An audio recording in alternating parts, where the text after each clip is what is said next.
Good evening, ladies and gentlemen. A warm welcome to all of you logging in from your homes and from wherever you are through Zoom and other social media platforms, and all of you present here, here at IIT with us. A very warm welcome to you all. So here we are on another beautiful evening in Sri Lanka to discuss a topic that was perhaps birthed about 10 years ago. It's a very interesting and exciting topic called digital transformation, which I was told back in the year 2013 was a word that was coined as early as then, which everyone thought was going to be a small phase, right, in discussions about technology. But here we are 10 years later, talking still about digital transformation, which is still a hot topic, a very exciting area of interest for all technology enthusiasts. And the world is still rapidly changing. In spite of what the pandemic has done over the past 2 years, we are still looking at intense change and a lot of exciting things happening. So today we are going to talk about this topic, Industry 4.0 and digital transformation. And to do that, we have with us, ladies and gentlemen, three very distinguished, experienced, and qualified people to take us through the topic today. And I'm sure you're going to have an exciting time. And we're going to open up for questions after the presentations of the respective gentlemen that I'm just about to introduce to you. And once that happens, you're welcome to join in and be a part of the discussions. First, I'd like to introduce Professor Zern, who is here with us all the way from Munich in Germany. And he is the Director, International Center and Graduate School, University of Applied Sciences, Esslingen in Germany. So Professor, we know that you've also held positions such as the Dean of the University, and also with about 20 years of experience in the industry and a lot of areas related to today's topic. And we're really happy to have you with us. Thank you so much for joining us here in Colombo, Sri Lanka. I think we're going to have a very exciting discussion with you. We also have with us Mr. Chaminda. Mr. Chaminda Hettiarachchi is the director and co-founder of Lanka. He's an engineer by training and internationally recognized expert in technology management. And Chaminda, I know you're going to add so much of perspective to today's discussion and take it into Sri Lanka as well. We also have with us the Dean of the Business School here at IIT, Professor Gunaratna. Professor Gunaratna carries a wealth of experience himself and will bring so much to the table today. He's also instrumental in arranging this session today. And it's a joy to have you with us, Professor Gunaratna, as well, former Vice Chairman of UGC, and as I mentioned before, currently the Dean of Business School here at IIT.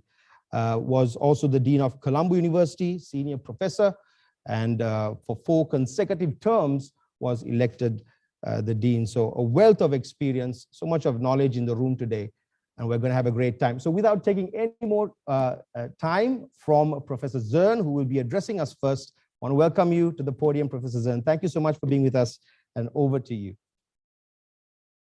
Okay, thank you. And yeah, I'm just allow you to share.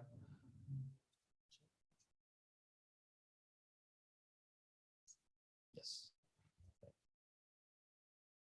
No, that was not the one. So stop.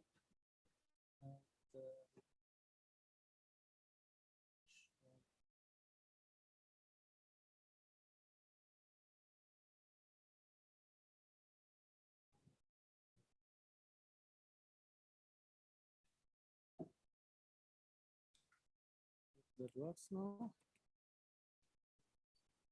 So just to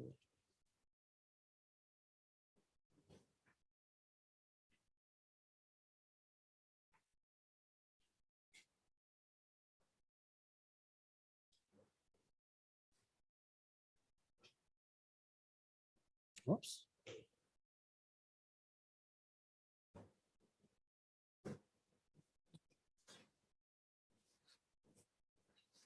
It worked a couple of seconds ago. I'm trying to do it again, and Okay, so also a warm welcome from my side, and also thank you for inviting me here to the IIT. And as the introduction said, we are talking about digital transformation, or back in Europe, we call it Industry 4.0 or Industry 4.0. It was a German word a little bit after the kind of digital transformation word in 2013. So 2014 it was when the former Chancellor Angela Merkel used this at the Hanover Fair. And I will just give you a brief information about the experiences we have in Germany, and Jaminda later will try to transfer that to Sri Lanka. Okay, the square. Okay, we'll see. Okay, so the next point, what is this? What we have, which should work, by the way, here. That is my problem now, that this is frozen. Okay, so if you think about digital transformation, you could imagine we are talking about a lot of digital data, but if we see this more, we are talking about business, we are talking about ways to go to the customer, and also how to manufacture. So in a way, it is radically changing the world we have today, the face of manufacturing, the face of customer interactions, and all around. So we are talking about a full system. And also during the last couple of years, people recognized, and I think especially during the pandemic, that, as Guy Alms said, there are 3 deaths now. It is heart death, brain death, and being off network. So if we are off network, then our business, especially in the pandemic, is off. So that's what we have to think about. And if we go further, I'm not going into the details, but there are some trends. And let's say leading manufacturing companies are deploying a number of key ingredients of digitalization. They digitalize their production, but the whole supply chain, the customer approach. We have to think about real-time digital effects, and all these technologies can provide significant benefit. But one thing also is sure, there is no one fits everybody. So we have really to think about how we can do this individually. Either we are a big company, like back home in Esslingen, we work a lot with Daimler and Porsche. But on the other side, if you are a startup, it's completely different. Not just the financial resources, but also how you have to approach. So that is what we have to think about. And just to have a few ideas, becoming digital is going towards customer expectation. Then also we have to think that we have to be an organization with the right mindset. And just going a little bit further and starting, why Industry 4.0? Many of you will know that it is a kind of, I wouldn't say revolution, even people talk about revolution, it's a kind of progress we did. So we had the so-called first industrialization, end of 18th century. Then, of course, we have the mass production. Everybody knows that, starting in the 19th, early 19th. Then this automation and computerization, that was not Industry 4.0 as we know it, or digital transformation. That was automation. We used computers, but they were standalone. And what we have now, Industry 4.0, that are digital processes, processes that go beyond manufacturing, that go beyond having your desktop. That's what we do here. We are connected, and that's what we do now. And that's also how big companies are doing this right now. So just an idea here, that is the fabrication, the new plant for the Porsche Taycan, so a fully electrified sports car. And the idea is they produce it in a kind of, we call it factory of the future. So you have a smart, a flexible networking. You see that it is not an assembly line, it's individual places where everything happens. Also lean and digital transformation is today quite one cluster. And then, of course, we are talking a lot about green production, green living, green business. So that's what we see in big companies. But the question here is, first of all, if you talk about the kind of management, what is the share of digitization and digital factory development in different areas? So think about that about 90% of industrial companies in Europe are investing in digital factories. Many do that, of course, in a kind of retrofit of existing factories. The one I showed to you was a brand new factory established. But until now, the companies also say that they are not fully digitalized in their business, and that is a problem. Digitalization of a factory is much easier, maybe you don't believe that, than the digitalization of your business, including you, your customers, your suppliers, and forming a kind of network. It's no longer a supply chain, it's a network you have to manage. And that's what we have. On the other side, different industry have different kind of approaches, also spending different money here on the revenue. And you could see that the consumer goods are the ones that are most spending money in setting digital factories.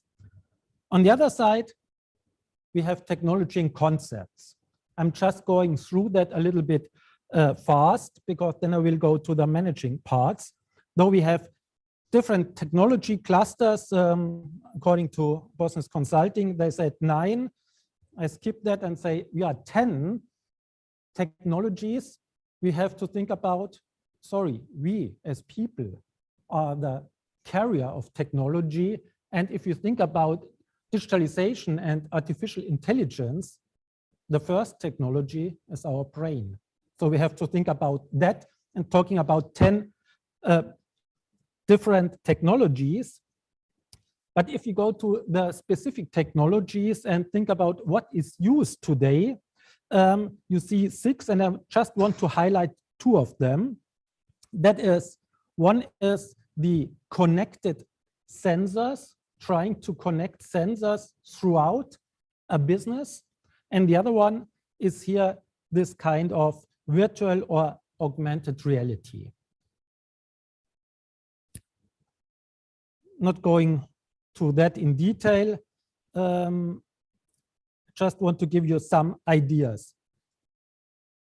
I said Industry 3.0 was the pure digitalization. If you think about this, image-based scanning, everybody knows this for years. That is not Industry 4.0, but the connection with other logistic systems to make, for example, cross-docking efficient, that starts to be Industry 4.0.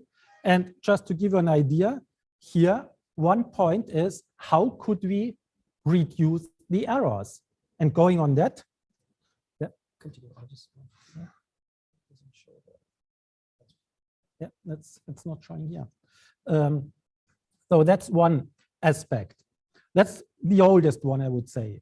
The most famous now are digital twins. So any Star Wars fan knows that R2-D2 projects a hologram.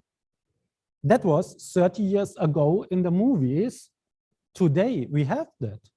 Holograms, having people, conferences of soccer players working like this in Europe, but the same if you want to have a model and try to explain things, it works with holograms. So that is reality today. But how do we use this? We couldn't touch things. So if you think about digital twins, we have that for products. On the left-hand side, for example, manufacturing of a car, the design mainly is done in that way as a digital twin. Machines, why? Because there you could see errors. You can also predict how they could operate in critical situations. Makes it easier before the critical situation happens to do some maintenance or some rework on that. Also, the design of factories is now on the screen, and each position and even how people work in the factory. What is the efficient layout of the factory is now done in that way. So this means we can have a lot with digital twins. On the other side, for all this, we need a lot of data and big data. So in the end, we are talking about cloud computing. Here we are connected to the cloud. And that was Nadella who says everything is going to be connected to cloud and data. And all of this will be mediated by software, though we are talking about those technologies. But not going into that detail, also mobile solutions takes the time to project. Mobile solutions make us independent today. And this is new. And I think, honestly, the pandemic has been a booster to that, to use those mobile solutions, to do business from everywhere in the world, from Sri Lanka, for whatever country you have your customers or colleagues. Honestly, 5 years ago, we thought in Germany, we have to go to a meeting. Today, most of our meetings are done online, saving time, money, and also a lot of people, over 60 to 70% of people think that a combination of work, remote, so you can say of home stay work or whatever you think about that here in the upper part. Of course, you can overdo that as well. Together with physical communication, we still are human beings and we need the physical communication. But especially if we go, for example, to BPO, there are a lot of new ideas and possibilities. So mobile solutions, just an idea of the remote work. Unfortunately, Sri Lanka mentioned no data available, but that was before COVID, this design where you see the different colors, though the dark colors means 15% and over of remote work. Even in Europe or Germany, we, before COVID, had a gap in that. But I'm very curious to see what this is after the COVID, or now there will be a push. We assume that that goes up to 30, 40% for each industrialized country. On the other side, if you think about that, there's an impact, especially on business process outsourcing, because outsourcing, not talking about pure offshoring of manufacturing, you all know that, but here outsourcing of some elements where a company saw it is not their core business. So all the kind of environment, providing IT solutions, customer support, whatever you can do from wherever you like if you have the competencies and if you have the possibility. Large companies did this for years. Now, with all the digital ideas, even smaller companies that create still also in Germany a big revenue could use such things and being in connection with global suppliers or let's say providers for that. And on the left side, you see that there is an idea until 2027 of a huge increase in this business. This makes it also attractive, I think also for Sri Lanka, but Chaminda will talk a bit more about that situation. Then industrial robots. If you have Industry 4.0, everybody thinks about these fancy robots. By the way, still I'm not believing that they will appear like this in the near future, but still we will have this kind of robots or cobots, collaborative robots working together with human beings and using artificial intelligence to act. The problem is not the robot, the problem are we, because a robot has an algorithm, you could really precisely detect what is happening. The same if you think about autonomous driving, no problem if we do not have any human driver on the street. You could switch it and it would work. But with our creativity, sometimes good, in many cases good, sometimes not so easy to understand for a robot, we are the, let's say, limiting factor in that way. On the other side, we have systems integration. Again, you know all these different parts, and going to a few application areas, just keeping that. Industry 4.0, in my opinion, has an impact on the classical manufacturing industries, but also on agriculture and specifically in agriculture. Again, here we have a lot of applications we can think of. Just giving you a few ideas, sharing services. We have so many items we just use some time, or we have it back home, but we want it somewhere else. I do not know if I want to cycle in Colombo, but if I'm sure will not buy a bicycle or a motorbike. So sharing is, again, the sharing is not the problem. The problem is, do we know where these items are? Think about electric bicycles, for example, we have to recharge them. So all to do with data. Or another application, Chaminda is more into that, 3D printing. 3D printing costs normally more than mass production, but for specific items, I do not like the food idea, but in others, to have some spare parts of old equipment. Hey, one single piece makes no sense to have a huge machinery if you can print it. Or even tools in a remote area. Why not printing that?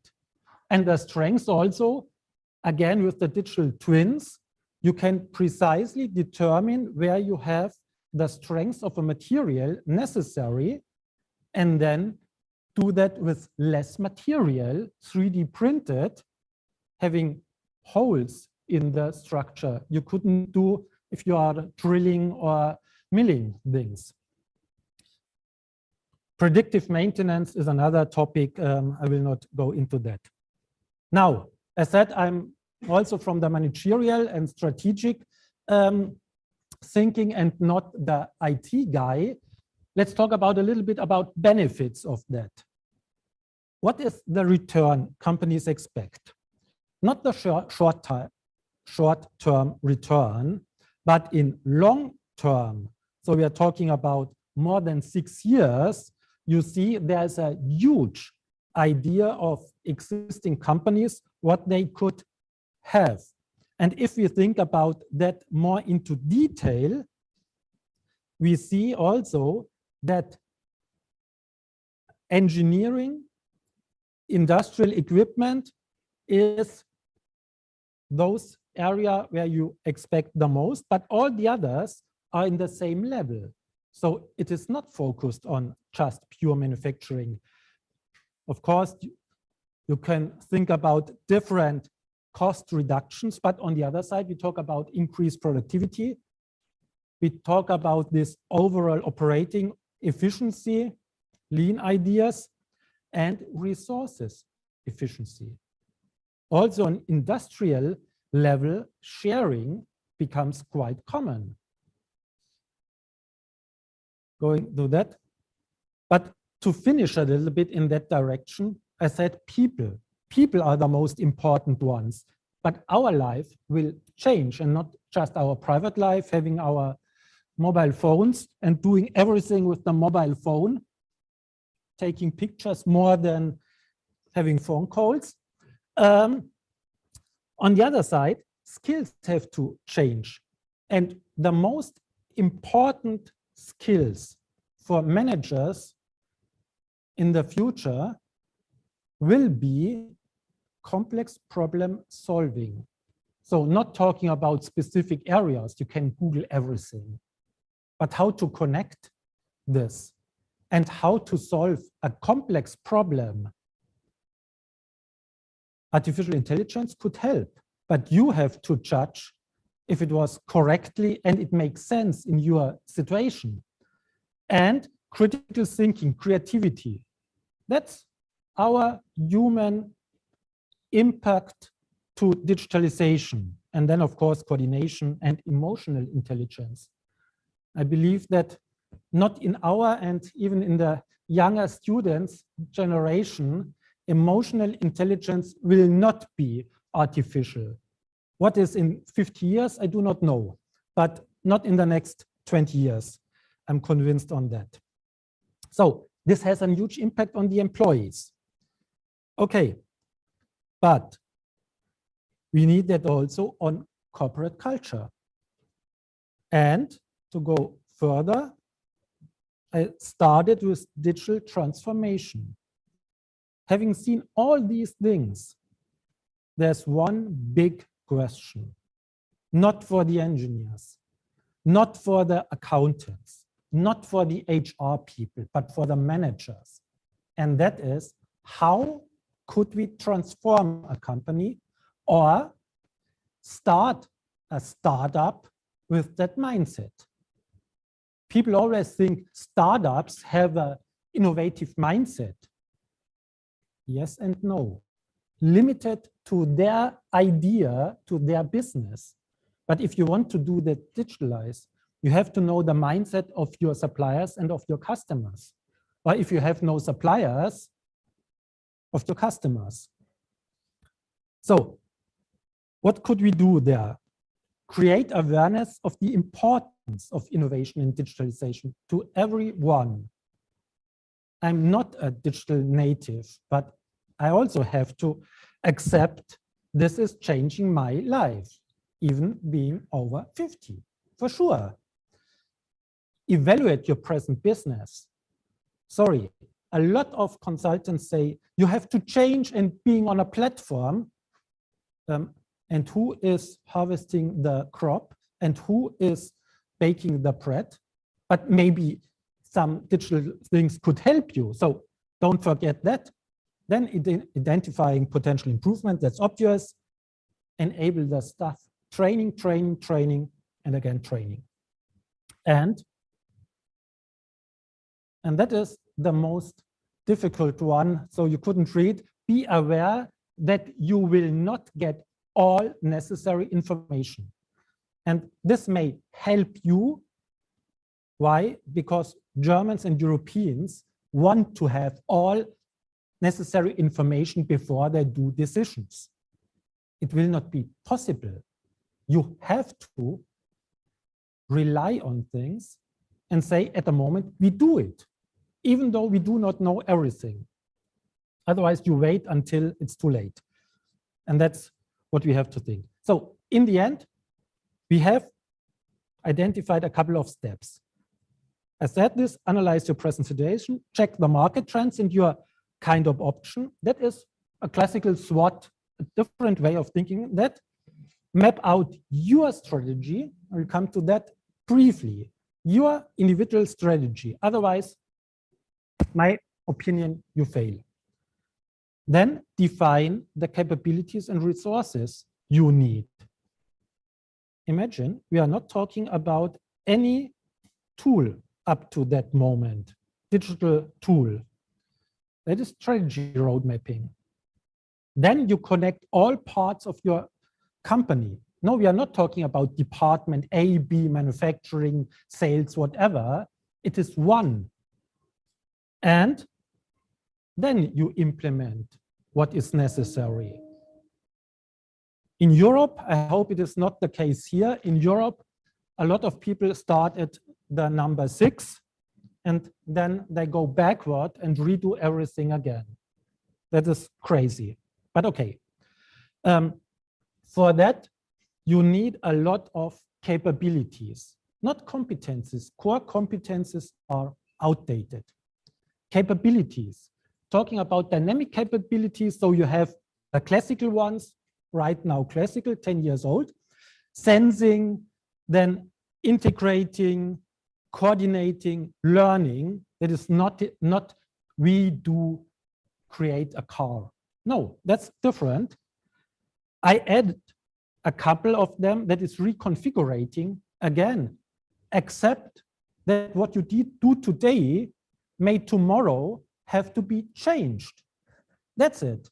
And you could not stay where you are. And sorry, that is my favorite one, that is system thinking. You have to see as a manager the whole impact and try to find the connections. Also, there are now digital tools that help you in system thinking. We do that. We just had a master thesis with Chaminda here, and in this case, an Indian student on that, how you could model that, helping you to understand the relations. So let me come to something similar to a conclusion. Why not a conclusion? Because when I'm standing here, maybe the world has passed on, and so it is always the moment. But there are 4 areas for customer focus. If you are still, and that is old-fashioned, old-fashioned, old-fashioned. If you do not see your customer in digital or non-digital business, you're out of the business. But what you have to get the idea of the customer experience. You can do it. Transform it to what you have. Use it for your digital business. Then embrace this kind of spirit to all of your employees. And you need big data where necessary. Big data alone is just a swamp of data.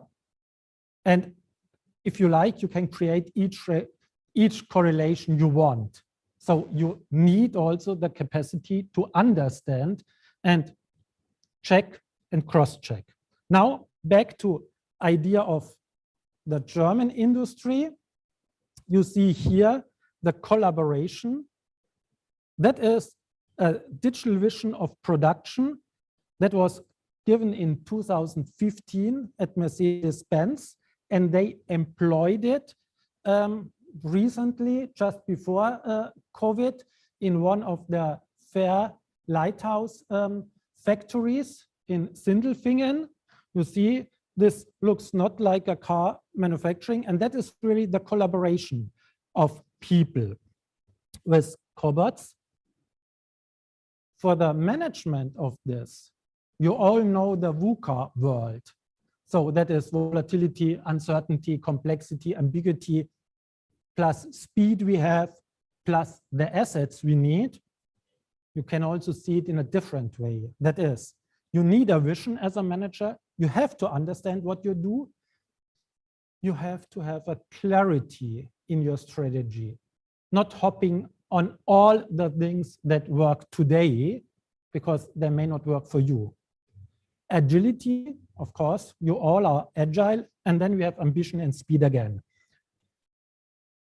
And that Tim Cole said, digital transformation has less to do with technology and more with infrastructure, organizational models, and leadership. And I believe in that. And to go one step further, we have already thought about that. But there is, at present, a new situation, and this is a kind of industry 5.0, and that is co-working. Co-working in different areas, co-working of people of different companies with algorithms, with robots in a completely new setup. And just to give you an idea that it is not a vision, this is not yet realized, but it is the factory of the focus research. So Arena 2036. So they said Mercedes-Benz here in 36 and sorry that are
challenge of keypad.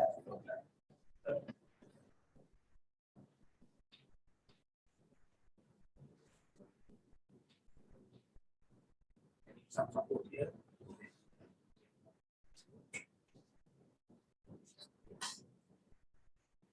So follow your fingers, right?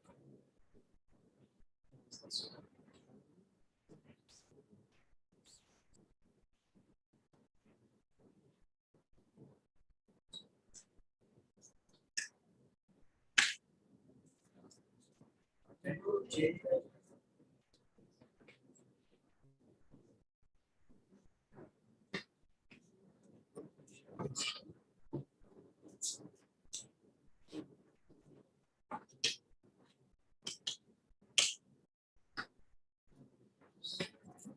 So I actually work for industry for related things in Sri Lanka at a small scale.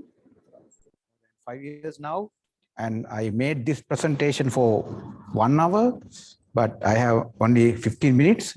But of course, Professor Swan has already kind of introduced and talk about that. So I'm going to directly go to share with you what we are doing in practice or on the ground in Sri Lanka. even though this is a complete presentation. Okay, how to go? Next one here, or this one? Or just the down keyboard. Very good.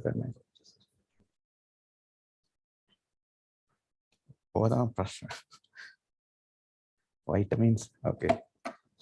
Which one? Okay, good. Yeah. This one and that one, huh? Yes. Okay. So I will not go to introduction. It's already introduced. History done. Okay. Maybe I should very quickly go through what are the challenges. Look, this is German. Okay.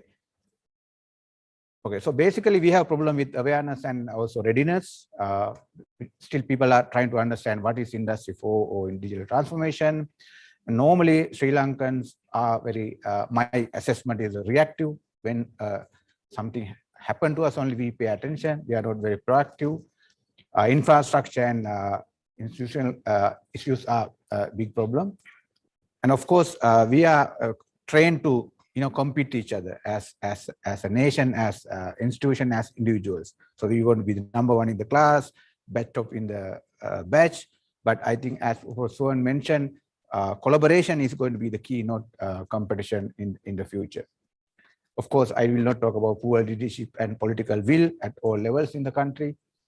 And of course, when Industry 4 is going to pick up soon, but there will be a lot of lobbying, like let's say pannier kind of, or myths and all other conventional ideas will come against. This is not really progressive. We are a all historical country, blah, blah, blah. So we will expect also not just smooth implementation, but also a lot of lobbying against maybe something what we see against vaccines now. So we are expecting them. There are other political, economical, sociological, technological factors. Okay, so but how we should go ahead? These are our experiences and some ideas. We have learned from best practices from Germany, United States, Japan, Korea, and other countries which are maybe pioneering of these efforts. And it's very important that we can't do just as one institution, one industry, one government. You all have to collaborate at all levels. And of course, at the moment, IT or information technology is mainly proprietary driven, like it's owned by Google or Microsoft or other Facebook. But now we talk about this open development where people own technology and they are driving the innovations. And of course, as Professor Suhan mentioned, we all need to develop new skills. People here at IIT, I think, in a real right position of you have very interesting subject and specialization. And of course, we have to look at different business models, innovation, and collaborate, how to collaborate different ways. We just had a discussion with your CEO, how to collaborate in an innovative way. And of course, international partnership is already a very important aspect. I already see here some international partnerships, whether it's education or in working, those are very important. So what I want to highlight is already Industry 4 is here. Germany, it has been there for some time, but in Sri Lanka, it's already happening. We have to go and embrace the digital revolution before industry revolution comes and embrace us. That's the quick message. And also, I want to just introduce very quickly this new concept of work 4.0. That is how it's also called future of work, how work or workplace organization should be, as Professor Suhan mentioned, transformed to be compatible to work with Industry 4 technologies and developments. I will not go into details. It's also discussed in everywhere, including World Bank, ILO, and many other organizations. I think COVID has kind of encouraged us to look at this in a more forceful manner. Okay, this is already discussed. I will just quickly go through that. So you as professionals, managers, IT people, any young guys have to look at a lot of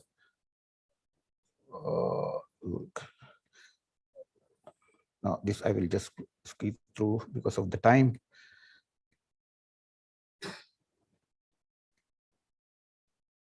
Maybe you can think about how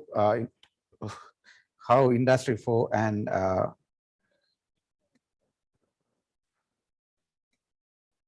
Okay.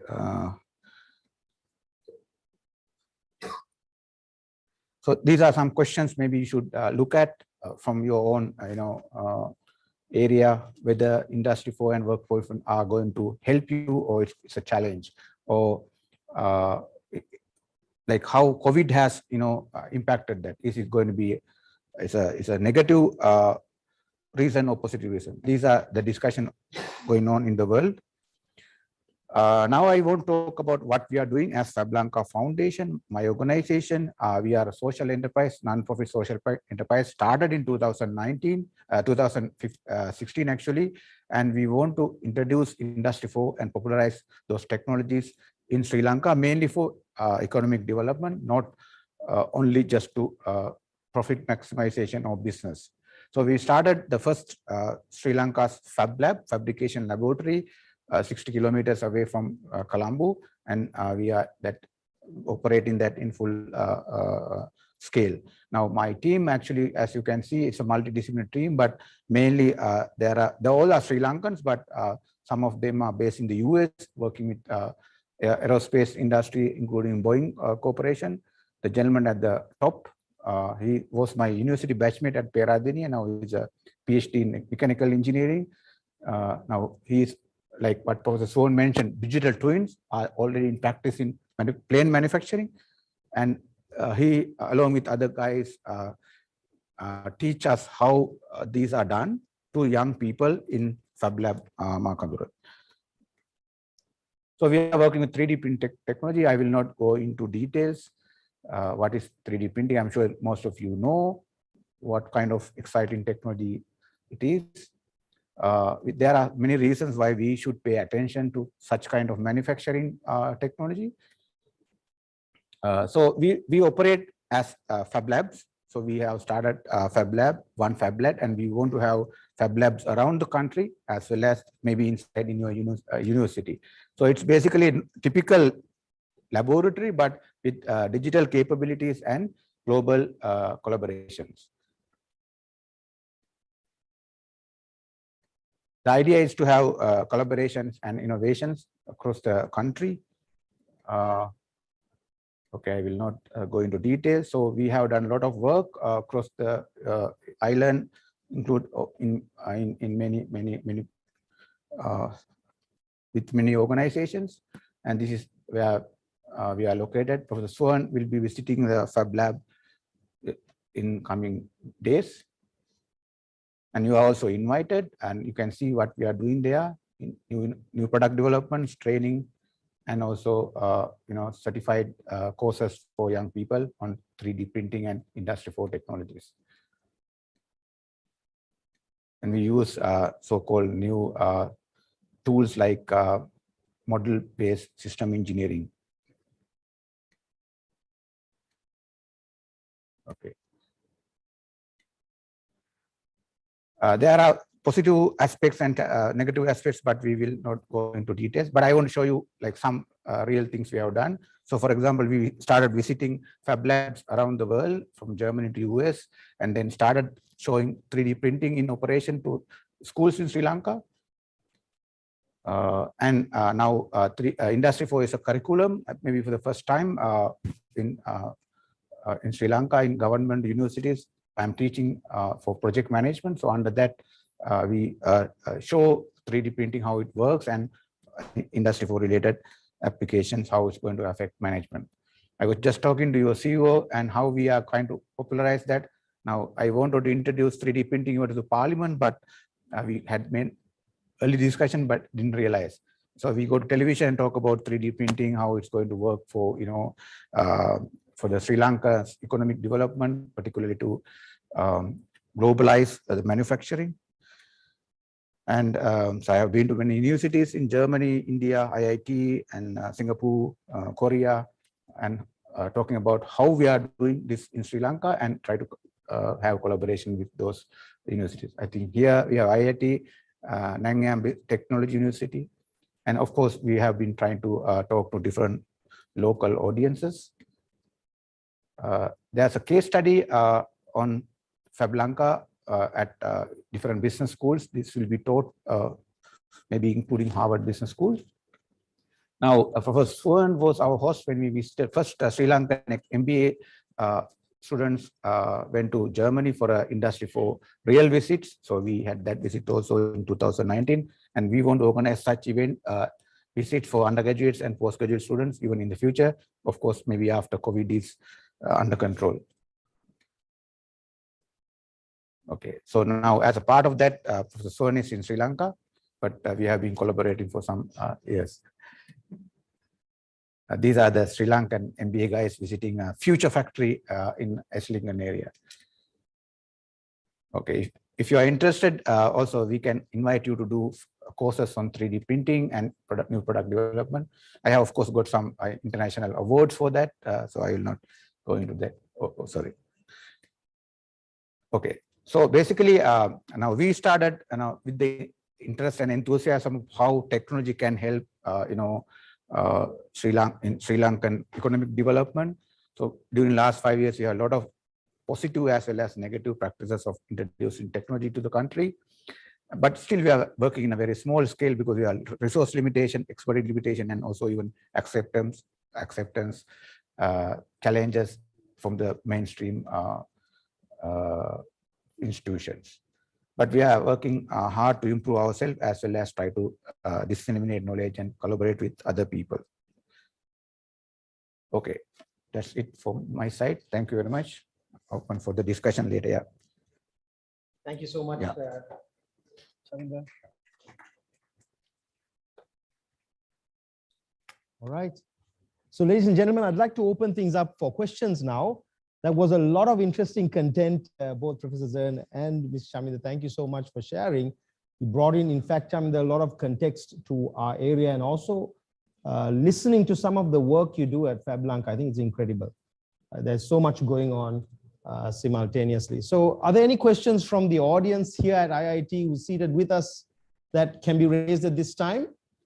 All right, so until those questions come, I'd like to ask something that really picked my mind as well. We talked a lot about digital transformation, and we mentioned this whole 2013 evolution of it, what we've seen over the past few years, right? How long does it take in Germany? And then, Chaminda, if I could focus on what you think from this part of the world, how long it would take to transform from a labor-intensive kind of environment into a digital, or maybe I could even say a fully digital environment. What do you think the time frame is like? How is it in Europe, in your part of the world? Okay. I would say an interesting but very difficult question. Yeah. And I will start with a kind of management answer. It depends. It depends on the mindset and the strategy. I've seen a lot of companies still struggling and not knowing where they go, even earning money. I'm not talking about the companies that went bankrupt for anything, but still, let's say, reasonable performing companies that still have, honestly, no clue how to do this. So we are talking about, let's say, not 10 years, but 5, 6, 7 years, where everybody, at least in Europe, was aware that will be the way to go. They're still struggling. On the other side, not talking about the big players, they have their own difficulties. They have the financial possibilities. They implemented, some implemented in a kind of, let's say, not very efficient way, but they have the resources to redo it. So they took, you see, all the big players, so they not redo it, they did it quite good, 5, 6 years. But I've also seen some small companies, if you really have the mindset, and that starts from the CEO going through all department people and working half a year on a clear strategy, it is feasible. Of course, you need the financial resources, that is obvious, to do this in 2 to 4 years for your own. Unfortunately, not including your, if you talk about the manufacturing industry, the suppliers, because if they are not suppliers of the big OEMs, where they were pushed to go that direction, then those suppliers also influence the timeline. So, but in average, if you do it well, I would say 4 or 5 years is a reasonable period to transform the company. In the past, I guess in the future, it could be faster because you have best-in-class examples to follow, adapt to your own situation. Right. Yeah. So you've learned over the years as Yeah. well. It gets quicker as you go. Yeah. Right. That's interesting. So 4 to 5 years. I would say, yeah, that's reasonable. Right. Chaminda, what do you think from a context of our part of the world, here in Sri Lanka, where digital transformation is so needed, right? We are still very labor intensive. How do you see that working out in terms Again, of time? the answer is depends, but Yeah. now actually the dynamics will be different because in Germany, the challenge is how to get out of the established technologies, way of life, because they are very established in the second industrial revolution technologies. Mercedes-Benz, Bosch, they are established with a lot of investment in the so-called hard technologies. But we have kind of nothing on that level. So from one side, it's easy for us to adapt faster. Now, for example, 5G, now we have test in Sri Lanka before Germany, for example, or even 4G. When I remember maybe 10 years ago, we have 4G here. When I went to Germany, it's very difficult to get 4G connection. So we have advantages of having nothing, for example, in terms of established technologies. And also our people are very, technology savvy, especially the young people. Now, when I talk about 3D printing for a strategy professor 10 years ago, he couldn't imagine you can print things. He was asking, are you printing on a paper? And I said, no, you can print objects. But now, maybe for last 5 years, the young guys, they have seen it in the YouTube and they try with that. So I would say in Sri Lanka, either it's a go or no go within a shorter period of time. So we have been trying to push in all dimensions. The challenge is these established companies, politicians, companies, even the technologies, they try to still dwell on what they know, maybe IT in a standard way. But if we can go beyond that threshold, it will be within 2 years, but I don't know when that 2 year will start. I hope that will start after COVID by 2022. Yeah. Right. Okay. Okay, Chaminda. Very interesting point that you made there when you talked about tech savviness. And sometimes in Sri Lanka, we have a lot of tech savvy younger people. And you're seeing that actually, even in terms of the workforce that comes out of Sri Lanka, can be quite, technologically or technically competent. Right, and can influence what we're seeing happening in countries like Germany. Do you see that as an opportunity, Professor Zern, for collaboration between our nations? Yeah. First of all, of course, we also have to know that in Europe, I wouldn't say just in Germany, in Europe, there is, for whatever reason, in young people also a trend not to go into STEM subjects. And this is, in my opinion, bad for Europe, but a good advantage for your countries. And we see that in our students in Esslingen. So if you talk about our graduate programs, we have a lot of Indian, South American, studying African students with their eagerness to do this balance between technical digitalization tools and managing. So why not? Or in other words, yeah, profit on, let's say, a bit the reluctancy of people, young people in Germany. I know I blame now my own people because everything was set. Chaminda said, yeah, we for a long time rely on line phones because the infrastructure was there. We had a lot of African, Asian countries where you had mobile phones everywhere, and people in Germany did not use them Why? Not because they do not have the chance to buy them, but there was not the kind of infrastructure. And also in other areas, mentioned that we have a kind of heritage that now hinders us to be as agile to change. And that is a good possibility.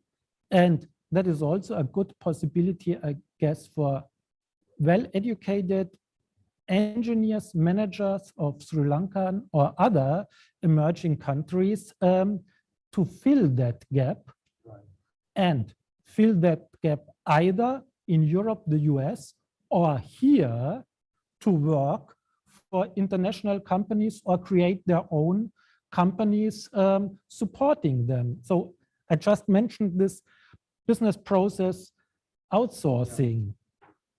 Today, we are not talking about offshoring as it was 15, 20, 30 years ago. Now it is outsourcing of high-level activities. Yes, I'm pretty sure we will have a different kind of collaboration on eye level. And honestly, I believe that many of that emerging countries have, if they use it, and the willingness of the whole country is there to overtake due to the eagerness and due also to, you said, not having the heritage and starting and a different mentality. Right, absolutely. Exciting stuff. Any questions from the audience here at this point? Yes, can I have that question? I do want a few German.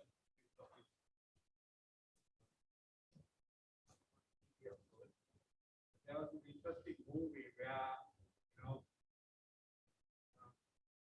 to do with automation, a coffee machine kills someone. The movie is all about who is to be blamed, who everybody's done. Police, CID, and all that. So that raises a very interesting question about this whole artificial intelligence and automation. So what do you see as challenges in those areas? Because for automation, that whole question of require reasoning and physical reasoning required to use these kind of new words that it brings about. So what is your experience from Germany? I do not know if I could say an experience of Germany, because it is now really a global item, and the reasoning you could only do on this level, because honestly, if you talk about business or including AI, borders do not play any role. You do not know where the server is when you do your Google check. So that is what we have to think.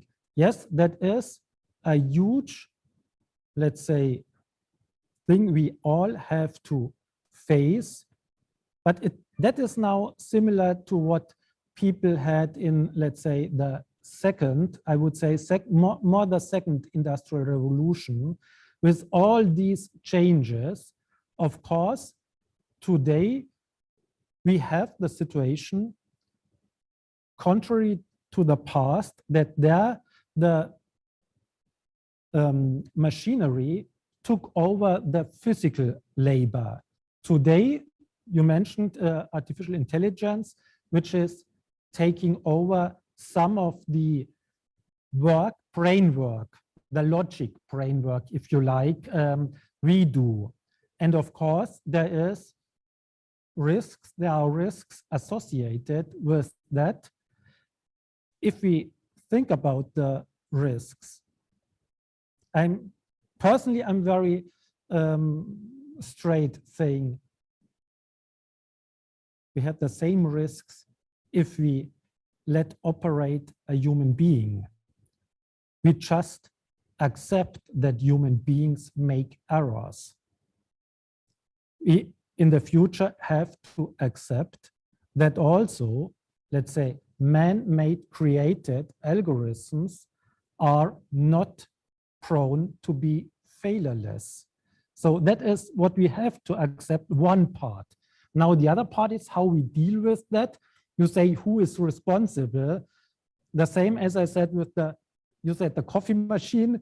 I take the car ride out there and saying, in the end, we all agree at the moment we could not say the car is responsible, so we took the car in jail or the software. But are we really, that's now an ethical question, in the position to say the one who developed this is responsible? No, it is the society, it is all of us, how to set up the environment. And honestly, we do the same judging if we talk about an kind of autonomous car. The only thing is, we believe that we take ethical logics. The artificial intelligence is just doing a poor logic. 5 people, 1 person, like this. So now you could change all things. We do the same. We need to have clear ideas, and that we developed as human mankind over centuries, millennia, to be where we are now with all these ethical ideas. I believe it will take maybe 1 or 2 generations where we have a lot of, honestly, trial and error. But I believe there is no other way. If we are not doing this, there will be other areas and countries, not mention one, where they are maybe less in our idea, you and me, to do this reasoning on ethical aspects. Though there's no question what we should do, the question is how we try to be involved. And I'm still, let's say, naive or in a kind idealistic enough that we also will profit, because like in the pandemic, of course, there were ideas of shutting borders. The virus does not stop at the border, makes no sense. You can do whatever you want. So we have to think as a global nation. And then it is a kind of balancing, but I'm pretty convinced that we will not end up with the AI influencing us more than we like them to have. But maybe that is naive, I said, but could be wishful thinking. Right. But to set up rules, yes, but it takes not a lifetime, it takes more. Right. Very exciting. Thank you. I think that's a whole other topic that would take another whole session, a very exciting one as well. I've got one question from the online audience that I want to raise, Professor Zern. You mentioned change of skills and how that affects education, right? And you mentioned topics like complex problem solving and critical thinking, etc. Could you elaborate on how we could go ahead preparing as a body of students for that kind of a future? Now I am much older than the students are, makes it difficult.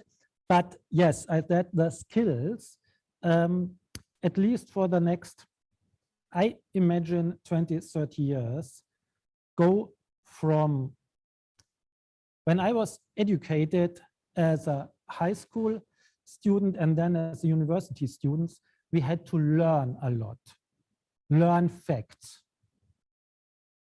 Today, basic facts are still necessary for reasoning issues, but all you can have access to. I spent time in a library with a limited access to books today that a student could not imagine. So that is a change in the way facts and figures, for me, play a minor role in the future. And I said complex thinking. For that, if you think about the university education, it will be project-based.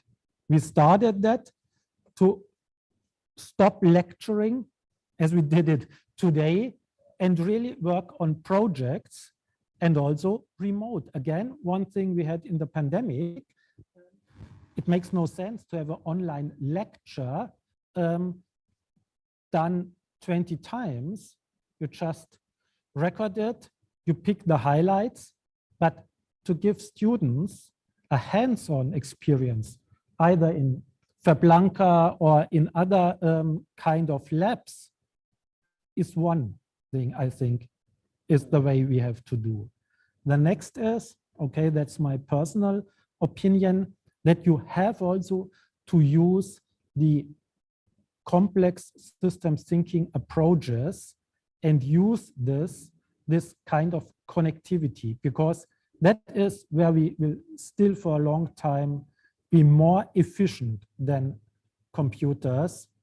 Why? Because we build on not just experience and knowledge and logic, but more on a lot of other things we do not know that they may help us. So this is what we really have to be, and to broaden the aspects. An engineer, we had this, has to think about ethical things.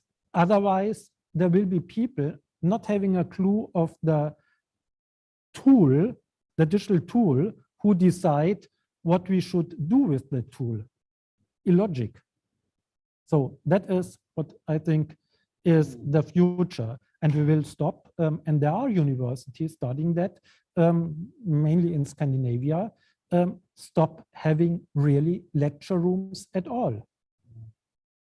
Doing that on projects in industry, gathering, and the rest you could do online, and having guidance. Guidance is the future lecturing, I think, not giving students the idea, I know something, you have to learn. Sorry, you find much more than I will find knowledge in the internet. You are digital natives, but the guidance, how to use it.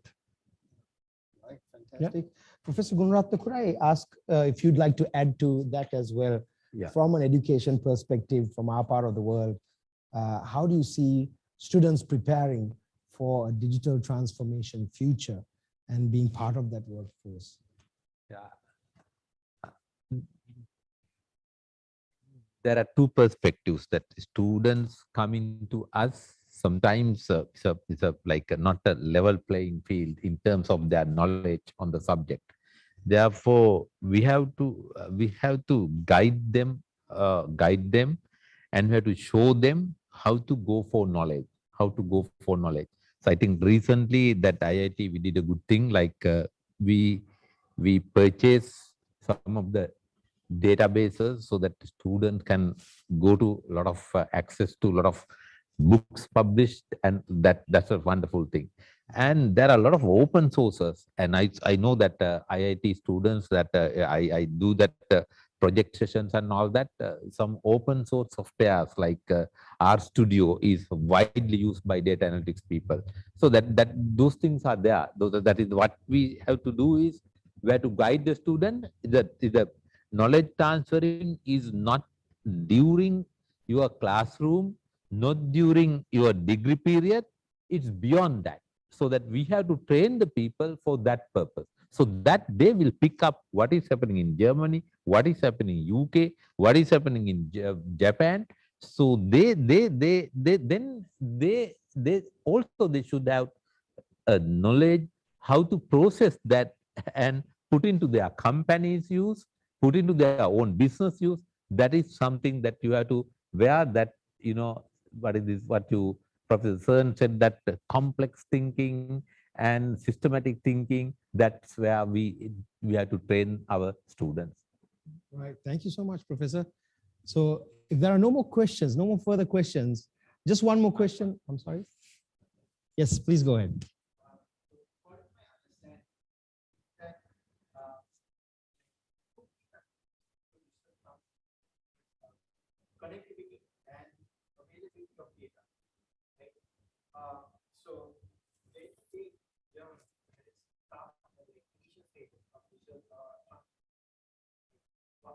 to what extent was connectivity, like how was connectivity?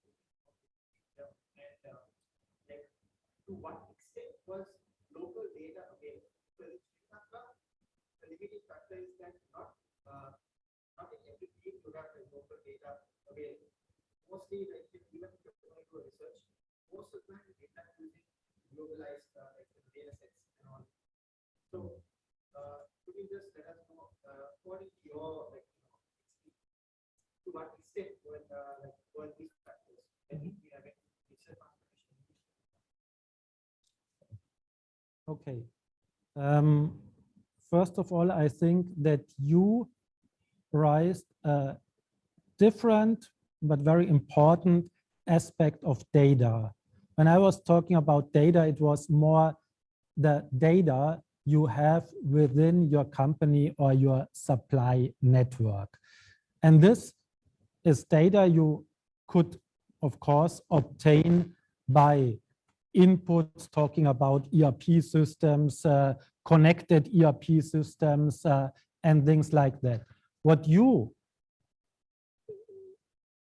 as I understood, thought were the access to open or already existing data. So, and this, I guess, is the same problem in Germany. Databases, yes, you can buy it. You have the possibility to search, but we still are, and I think even worse in Germany, in the area of protecting intellectual property rather than sharing. And this is a big point that still hinders, I think, companies across the world. So you invent things not twice, you invent it 100 times, and it is not effective and it is not efficient for everybody in that chain. But that is a change of mentality. That is not a question of the data itself. Later, the situation will be, do I get the right data? Do I have access to, let's say, correct data or data I need? We know that with data, you could manipulate whatever you want. Sharing wrong data is worse than sharing no data today. That is one aspect. And the same for connectivity. The big companies in Germany learned that they have to collaborate, but they were in a good position because they know they could really steer and guide the others. A lot of the other companies were still stopping and saying, we connect internally, sometimes not cross departments. I think you know that here, as we do in Germany, hey, that is the accountant department. This is the management department. That is our engineering departments. These guys make the error. So that is something, but that is, again, mentality change. The network is there. The tools are there. You are the ones who are connected. You share things. Sometimes I do not like, honestly, I'm not on Facebook. And my children are on whatever platform, and sharing, I think as an elderly person, sometimes too much private data, but they grew up with that. That is also, in my opinion, a question of time, that connectivity. So I do honestly not care about the infrastructure for data and for connectivity. It exists. The question is here our mindset and data security, data safety issues. But then we could talk 3 hours just on that topic. Does it answer a little bit to your question? Okay.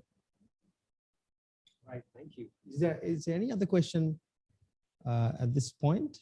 Time? All right.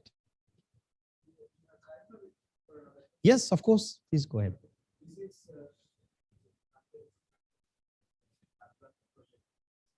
Shaminder. because you mentioned about printing. So I'm just trying to explore the possibilities how we can collaborate and contribute to that project from this perspective. Some of the projects that we are doing on AI and IoT might have applications into the printing and the extensions of it. To celebrate, like, are you having plans to extend your program so we can actually contribute to as an institute? We like to see what are the opportunities that we can see.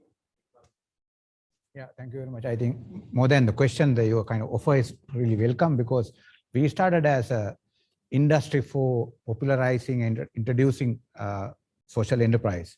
And so since we had limited resources or expertise on 3D printing mainly, so we started with that. We're still in that because it's huge itself by itself, because 3D printing related training programs, consultants, but we are of course very much interested, and we are also, as you said, in our business plan, we have introducing other technologies like robotics, AI, IoT, machine learning. So we are very much happy to collaborate and get expertise and also share our expertise with you. But we have some kind of values, that is, for example, open development and then collaboration against competition, not profit maximization, but well-being maximization. So under those terms, we are very happy to collaborate. That is why we are looking into educational institutions more than big companies. We of course had invitations from different multinationals to have, for example, 3D lab in their own premises, but we want to have outside because we want public access. So therefore, now we are very happy. For example, I was saying now, if you can have something like a maker space fab lab in IIT, we are very happy to share our expertise and experience so that your people, your students and staff, they can do their innovation, testing, prototyping, and any other even commercialization as a part of that. Professor Gunaratha mentioned about National Incubation Center at LUMS. That is a very good example of how a higher education institution, with the collaboration of the government as well as private sector, run a, we call it National Innovation Center or national some kind of maker space or fab lab, so that you can run it as your own, but still a separate entity where people can learn by doing, not just by listening. Yeah. So welcome. Yeah. Sure. No, we'll definitely be getting to the conversation and start it. Yeah. All right. Thank you so much for that question as well. There's no further questions. I think we're limited only by time. Professor Gunarathan? Education side of Japanese, Yes. German. Yes. Bit yes. of that our audience must be interested in, by historical reasons, our education maybe that maybe are looking up like Anglo-Saxon world, maybe UK, maybe Australia, maybe America, Canada, like that. But a lot of things to explore in continental Europe as well.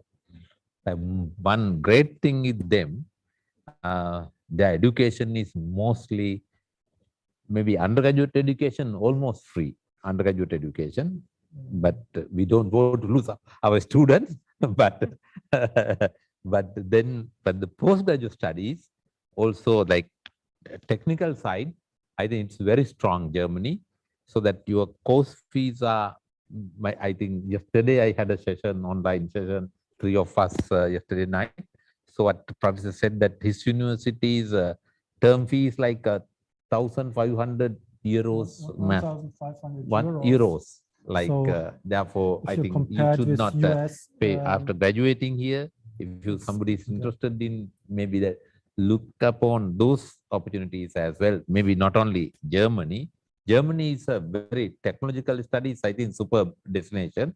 I don't say that for humanities and social sciences, there are good institutions, but when it comes to technology driven studies, superb, so that the fee structure is very much affordable to our people. That can you say something about? Yeah. So I could say that also a lot of the postgraduate classes are taught in English, so you do not mandatory learn German, which may not be an easy language, I guess, for non-German. But that is one thing. Yeah, then you mentioned, so the study fees are reasonable compared with other, especially UK, US, and some French institutions. I do not know Japan, but so I could not judge on that.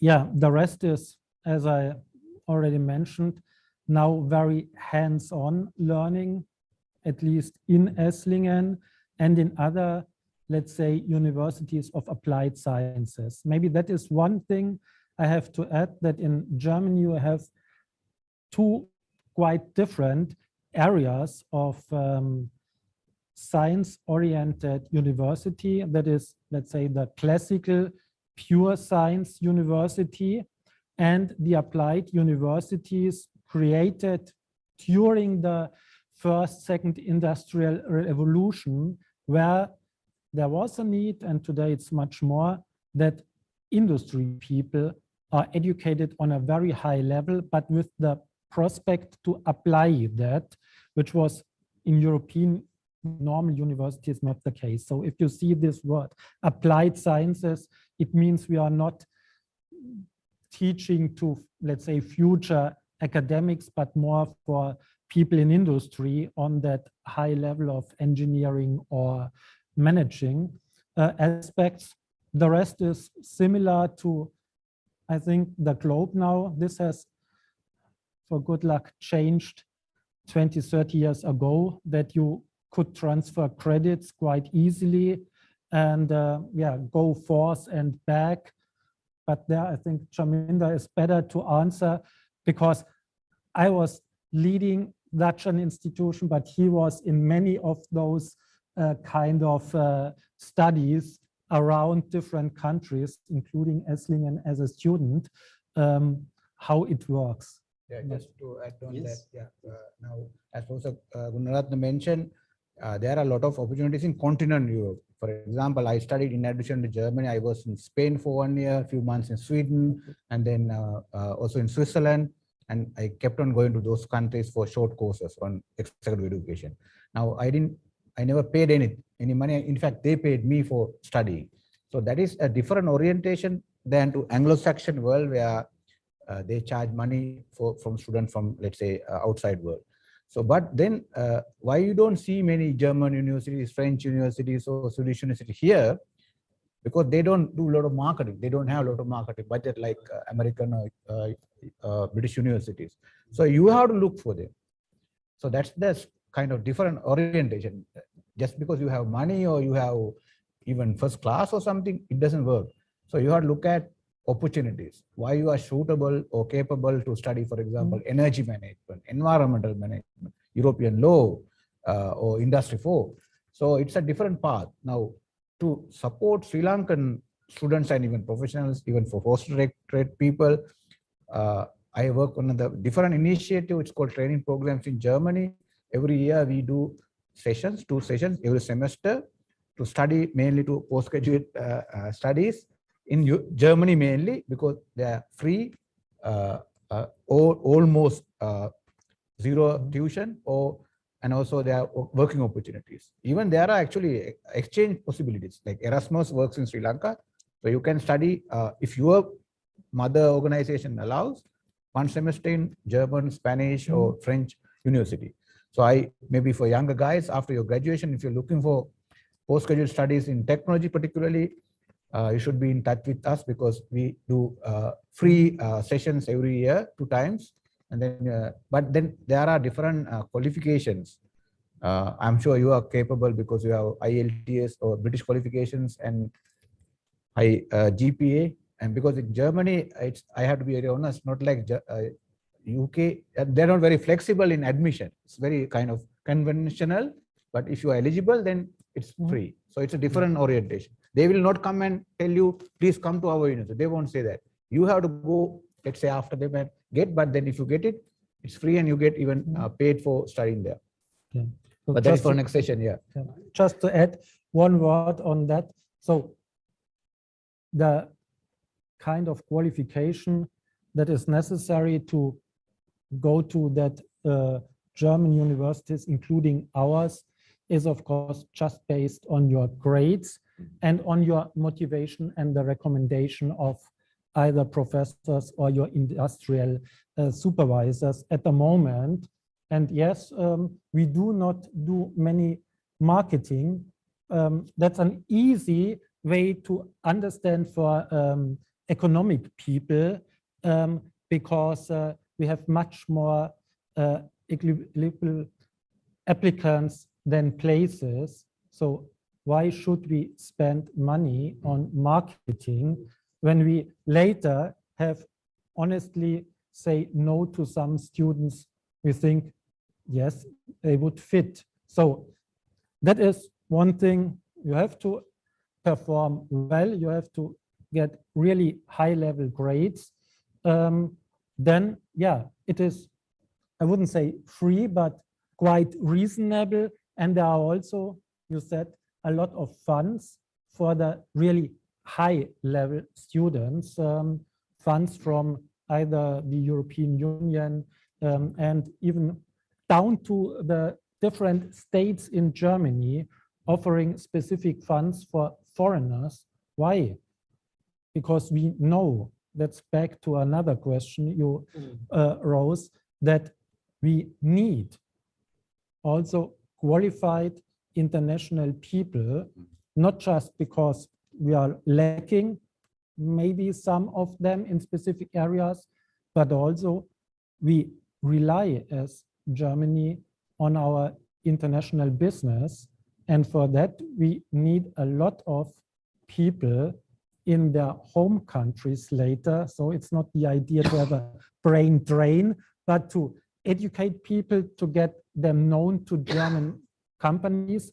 And our students, for example, in our MBA and master programs, 1/3 remains in Germany working there, and another third works for German companies back in their home countries, or let's say in the countries where the mother tongue is. So not really focusing on home countries. We see a lot of Spanish-speaking people then moving across the Spanish-speaking world, and the same for others.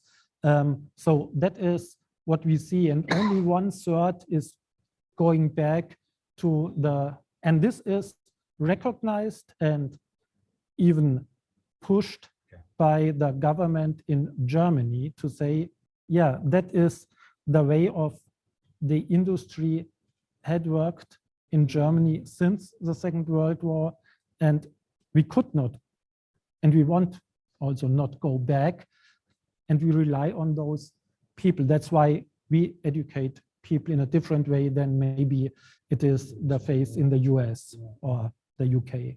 For So two, I to- know. Just to support you, Yeah. I not only got money to study there, but even to come back to Sri Lanka, the German government paid money to resettle.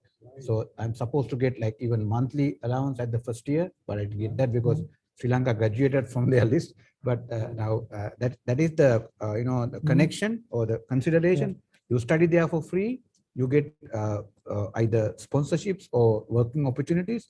Even if you want to come back, they will pay, and then the lifelong partnerships. Now I go to Germany every year at least 2 times, not to Esslingen only, but I have a network of other institutions who are inviting me on their money. So that is another reason we should go to Germany, for example, not to England, because it's not a commercial relationship. It's more like a welcoming to family, but mind you, it's not very easy. So you have to learn the tricks to get into Germany. Normally in Germany, there's a saying that Germany is like a castle. You don't allow people to come close easily, but if you are in, you are like a family member. So that is different than to Anglo-Saxon world. Okay, but to be honest, we have installed doorbells and rings on the castle. We are not just lifting the bridge. So, but yeah, you have to push it. Yeah. and do that. Okay, that's a wrong word for a lean manager. You have to pull us to accept you. Excellent. I think that was very interesting there. So much of opportunity. And Germany is a country to explore for sure. So thank you so much, Professor Zern, for being with us. I think we really benefited from that session. And I'm pretty sure there'll be follow-up questions that come through to you as well. Mr. Chaminda Hettiarati, thank you for being with us, bringing so much of perspective and also your experience into the picture. Professor Gunaratne, it was a joy to have you with us, and thank you for organizing and arranging this whole session that we had today. So ladies and gentlemen, enjoy a nice long weekend. Thank you for being with us. I say that because it is Independence Day in Sri Lanka tomorrow, so there's a long weekend ahead of us. And I'm sure you enjoyed the session as well. We were talking today about Industry 4.0 and digital transformation. Have a wonderful evening. Bye from all of us at IIT.